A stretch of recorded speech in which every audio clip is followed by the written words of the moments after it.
যিশু আমাৰ জীৱনৰ ৰক্ষক, পৰিত্ৰাণ দিলে আমাক, যিমান দিন ৰাখিব জীয়াই, দিব আশীষ পৰখাই।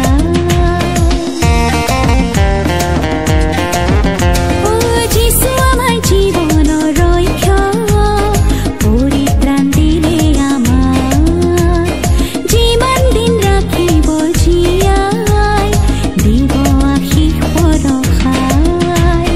ভজো মনেৰে স্তুতি গানেৰে, চলো বাক্যৰে আৰু আত্মাৰে, ভজো মনেৰে স্তুতি গানেৰে, চলো বাক্যৰে আৰু আত্মাৰে প্ৰতিদিনে।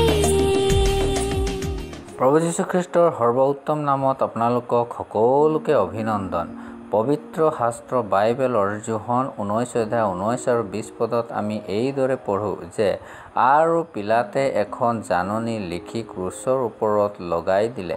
তাতে এই কথা লিখা আছিল, নাছৰতীয়া যীশু যিহুদীবিলাকৰ ৰজা। এই জাননী ইব্ৰী, ৰোমিয়া আৰু গ্ৰীক ভাষাৰে লিখা আছিল, আৰু যীশুক ক্ৰুচত দিয়া ঠাই নগৰৰ ওচৰ হোৱাত যিহুদীবিলাকৰ অনেকে তাক পঢ়িলে। ইব্ৰী ভাষা ঈশ্বৰৰ প্ৰকাশিতক দেখুৱাইছে, ৰোমিয়া ভাষা যুদ্ধ, অনুশীল, নিপুণ, ন্যায়বিধি আৰু নিৰ্মাণতাক দেখুৱাইছে। গ্ৰীক ভাষা উন্নতি আৰু সাহিত্যিক প্ৰকাশ কৰিছে।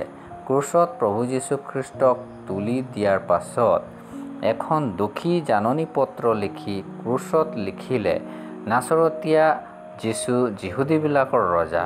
সেই সময়ত সকলোতকৈ উত্তম আৰু শ্ৰেষ্ঠ সভ্যতাই ক্ৰুচত প্ৰভু যীশুক তুলি যিহুদীবিলাকৰ ৰজা কোৱালে।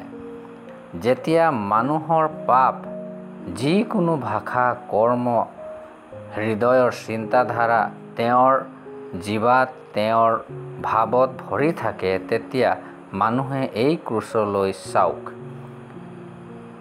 ক্ৰুচ এটা সংবাদ সকলো পাপীক দেখুৱাইছে।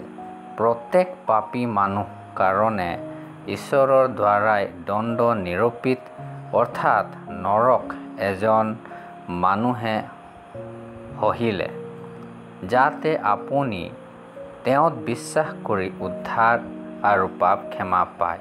ঈশ্বৰৰ ওচৰত আমাৰ এই নিবেদন।